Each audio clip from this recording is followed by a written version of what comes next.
Great. Let's go.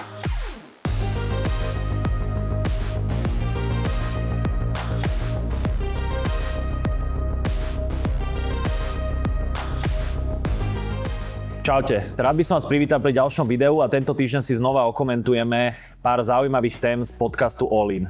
Tento týždeň hostovia podcastu All In rozoberali hlavne témy týkajúce sa AI a vojny v Izraeli, ale myslím si, že vojnu v Izraeli a tzv. Ceasefire sme si už prebrali v predošlých videách, takže by som rád upriamil pozornosť na súboj najväčších firiem AI a povedal si pár detailov alebo pár noviniek, ktoré za posledný týždeň v AI boli predstavené. Poďme sa už spoločne vrhnúť na prvú tému. Prvou témou bude Anthropic a ich prezentácia nového updateu ich modelu Mythos, ktorý pred pár dňami odprezentoval Dario Amorei, CEO spoločnosti Anthropic spolu s ich tímom.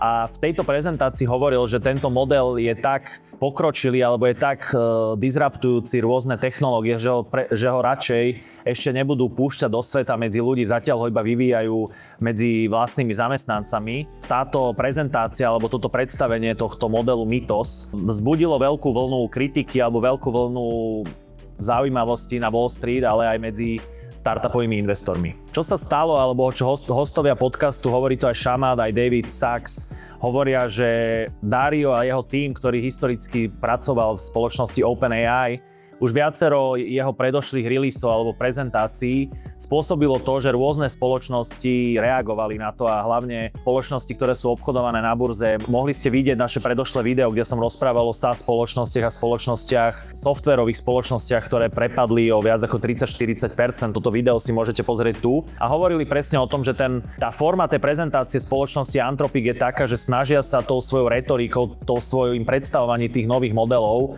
snažia sa vystrašiť či už investorov alebo konkurenciu. A veľakrát tá realita je samozrejme trošku ohýbaná, predsa len je to Amerika, predsa len je to trochu show, je to prezentácia nejakého produktu. A preto si myslia, že aj ten Mythos je veľmi otázne, že či je až taký disruptujúci alebo je až taký deštruktívny a môže spôsobiť poprípade nejaké väčšie problémy pre ďalšie softwarové spoločnosti.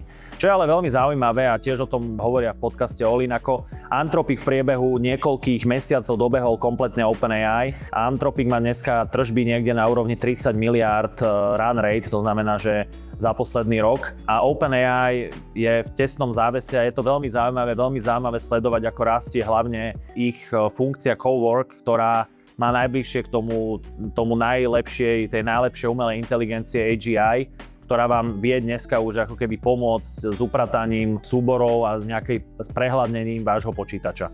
Poďme si už pustiť prvé video podcastu All In, kde rozpráva o tom, akou formou prezentuje spoločnosť Anthropic svoje nové updaty, nové modely.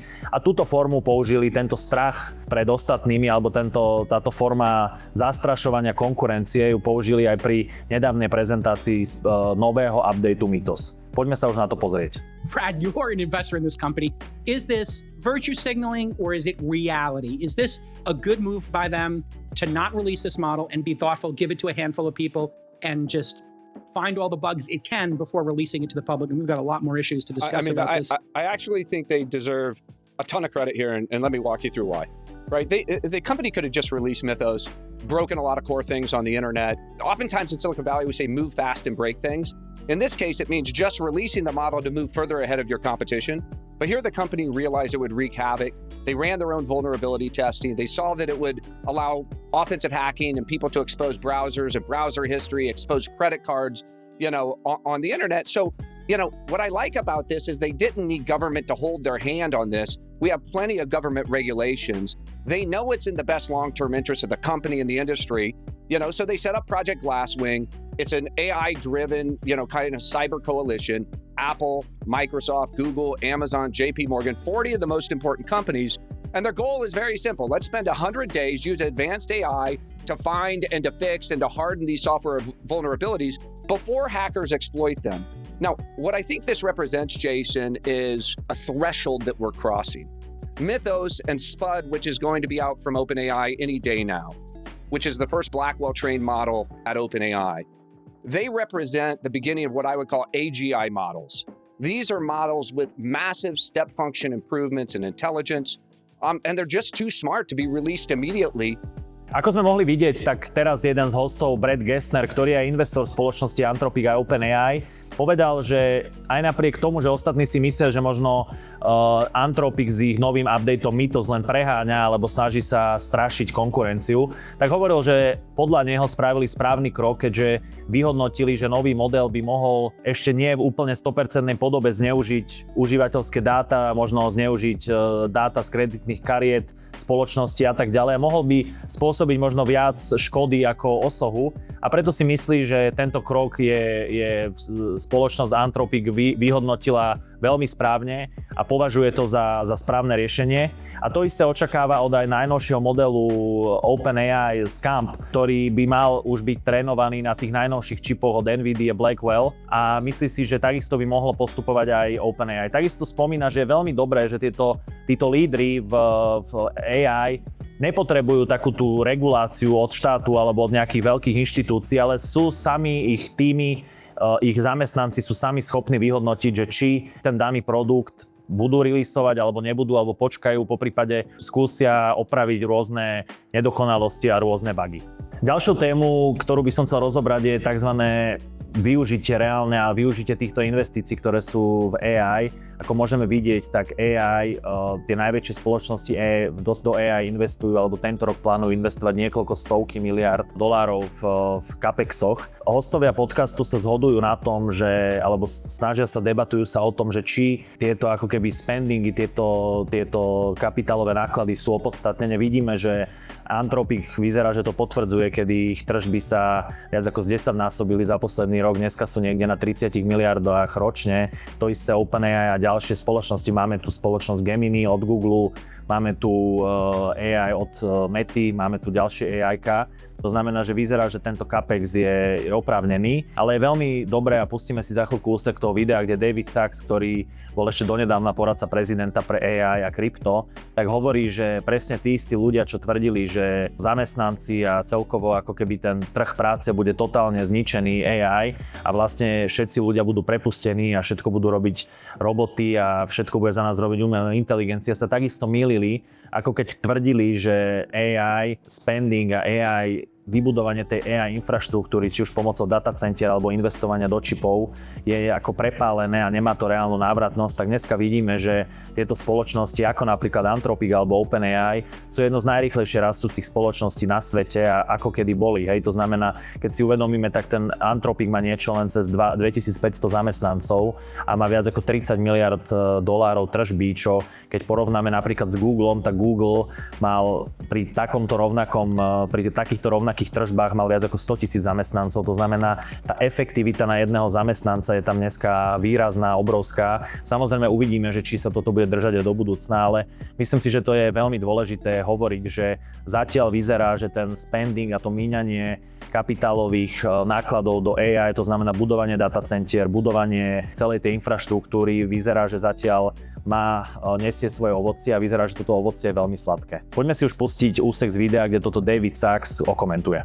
Yeah, I mean, I want to go back to a point that Brad made because I think it was just really important and I want to just underline it. Consider where we were at the beginning of the year and what everybody was saying is that AI was a big bubble. And the evidence they would point to was the fact that hundreds of billions of dollars was going into CapEx that needed to be spent on these data centers. And there was no evidence of significant revenue to justify that spend. Where was the ROI? By the way, as an aside, the same doomers who were saying that AI was in a bubble were also the ones who were saying that AI was so powerful it's going to put us all out of work and it's going to, take over from humanity. I mean, in other words, they couldn't decide if AI was too powerful or not powerful enough. But putting aside that contradiction, they clearly were making this case that AI was this big bubble and there'd be no payoff or justification for this massive CapEx that's being spent. And I think we're starting to see here, there is justification for it. We're seeing it just in this one vertical of AI, which is coding. We're again seeing the fastest revenue growth in history. It's utterly unprecedented. And this is just one category or vertical of AI. We know that agents are coming next and the enterprise adoption of that is going to be absolutely massive. So I guess what I'm saying is that this is early proof for, I think, the thing that makes Silicon Valley special, which is we're willing to basically bet on things that just intuitively, on a gut level, we know are the next big thing. We're not that spreadsheet driven, actually. Silicon Valley believes that if you build it, they will come, and is willing to finance that build out. And that's basically what's been happening. Again, just the top 4 hyperscalers, $350 billion of expected CapEx this year. On its way, I think Jensen said $1 trillion by 2030. Ako ste mohli vidieť z tohto úryvku, tak presne David to tam správne pomenoval, že ten Silicon Valley alebo tá sila toho kapitálu v Amerike je, že veľakrát sa snažia dopredu investovať do toho, kde je tá intuícia, kde je ten pocit, že tento sektor bude dôležitý. A vidíme to dneska, že ten AI, ešte pár rokov dozadu všetci hovorili, že proste nie sú tam tie tržby, není tam toto opodstatnenie. Prečo toľko miliárd, desiatky, stovky miliárd tie najväčšie spoločnosti do toho investujú.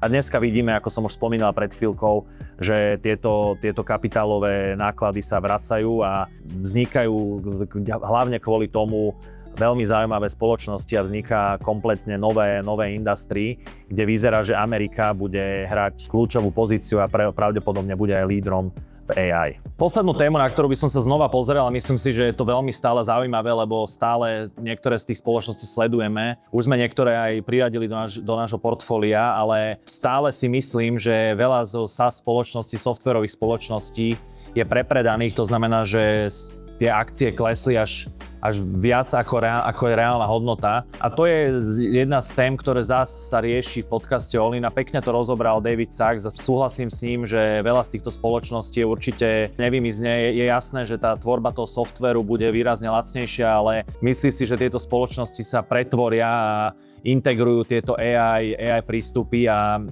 možno niektoré tie spoločnosti, ktoré budú veľmi zaujímavé, budú akvirované väčšími hráčmi, ale myslím si, že na konci dňa treba sa pozrieť na tieto softverové spoločnosti, o ktorej sme už hovorili, ako Oracle, SAP, ServiceNow a tak ďalej. A môže to byť veľmi zaujímavá stavka do budúcna. Keď si chcete pozrieť video, kde som o tom točil detailnejšie, tak tu ho budete mať. A poďme si už teraz pozrieť tú časť videa, kde David Sachs hovorí o tom, ako SaaS alebo softverové spoločnosti by mali reagovať na túto vlnu AI. I think the market's probably being a little too pessimistic with respect to at least some of these software companies. I mean, obviously there's going to be big differences in the quality of the moats of these companies. And so look, software is going to be a lot cheaper and easier to generate, but I'm not sure that was the competitive advantage of a lot of these companies. So there's probably a little bit of the baby being thrown out with the bathwater right now, and there probably are some value buys in enterprise software. I think the interesting question here, and we've been talking about this for a couple of years in the pod, is just where you see the AI value capture being in terms of layer of the stack. Remember where we started. It was really just the chip layer of the stack was where all the value capture was. It was basically NVIDIA was the first company to be worth multiple trillions of dollars because of AI. And for a while, it looked like that's where all the value capture was going to be because OpenAI, for example, was losing so much money and Anthropic wasn't on the radar as much. Now we're seeing, wait a second, it's not just the chip companies, it's also the hyperscalers are now benefiting. And now we're seeing at the model layer, it looks like Anthropic and OpenAI, they're all going to be huge beneficiaries. I think the next question is at the application layer of the stack. Okay, well now, does all that value capture just get eaten by the model companies, or are there applications that get turbocharged? I guess you could say that Palantir is already one of them, right? It's an application company that's been turbocharged by these model capabilities. Who else will be a big beneficiary? Is it all going to be at the model layer, or will you see an explosion of value at the application layer? I'm hoping, obviously, that it'll be at all layers of the stack you see beneficiaries. But to me, that's a really interesting question right now. Ako ste mohli vidieť, tak v tomto videu David Sachs presne hovoril, že zatiaľ sa tá hodnota okolo AI tvorila hlavne na tých rôznych úrovniach, alebo by sa mala tvoriť na rôznych úrovniach, ale zatiaľ sa tvorí iba na tej úrovni, tvorila na úrovni čipov, kde vidíme jasných víťazov ako NVIDIA, AMD, ktorí majú niekoľko triliónov dolárov hodnotu, ale vidíme, že už je tá druhá úroveň tých modelov, kde je už OpenAI, Anthropic, sú už ďalšie modely Gemini a tak ďalej. tam už tiež sa začína tvoriť a teraz prichádza tá posledná alebo tretia fáza, kedy sa hodnota začne tvoriť aj v tých rôznych aplikáciách a využívania toho AI. A tam si presne myslí, že ten trh momentálne alebo Wall Street je pesimistický a veľa z týchto spoločností, ktoré som predtým aj spomínal, tých najväčších softwarových spoločností, bude určite tvoriť alebo vytvoriť tú hodnotu, zefektívniť svoje podnikanie pomocou AI. A hovorí napríklad o Palantíre, ktorý výrazne môže alebo už teraz benefituje z efektívnejšie AI, ale ja si myslím, že presne aj Oracle, ServiceNow, SAP, Synopsys a mnoho ďalších spoločností môže a bude, ak zvládne tú integráciu AI medzi svoje produkty a svoje softverové riešenia, tak bude z toho výrazne ťažiť. Ako môžeme vidieť, tak aj jeden z takých kontroverzných investorov, ale pomerne zaujímavých investorov, aj Michael Berry, kupoval prednedávnom pár SaaS spoločností, lebo tiež si myslí, že tento trh už je prepredaný a že veľa valuácií týchto spoločností sú už tak nízko, že to začína byť zaujímavé. A ja s nimi vo veľkej miery súhlasím. Myslím si, že tieto spoločnosti sú výrazne podhodnotené a môže to byť veľmi zaujímavý trade práve v týchto časoch tej neistoty, že ako sa táto doba AI bude ďalej vyvíjať. Som rád, že ste dopozerali video až do konca. Určite si aj budúci týždeň okomentujeme najdôležitejšie udalosti, ktoré hýbali svetom AI, biznisu, ale aj Wall Street. Ak sa vám tieto videá páčili, určite dajte subscribe, určite nás podporte a vidíme sa budúci týždeň pri ďalšom videu. Majte sa pekne.